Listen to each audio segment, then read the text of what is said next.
ఎవరింటికి పోయినా కానీ అందరు తలుపులు వేసే ఉన్నారు.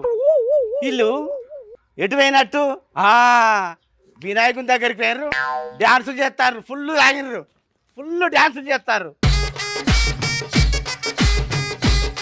చక్కగా మా ఇంటికి పోయి ఒక 90 వేసుకొని పంట.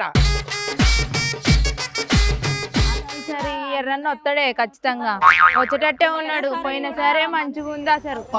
ఎర్రనే గెలవాలి ఇక, ఎప్పుడైనా గెలిపియాలి. ఆయన్నే మంచిగా ఉంటాడు ఎర్రన్న, మాట్లాడాలి. అబ్బా వీళ్ళు ఎర్రన్నింటికి పోయి వస్తున్నారు. వాడు ఇదివరకే సర్పంచ్ చేసిండ్రు, ముళ్ళలకు ముళ్ళలు లోపలేసుకున్నారు.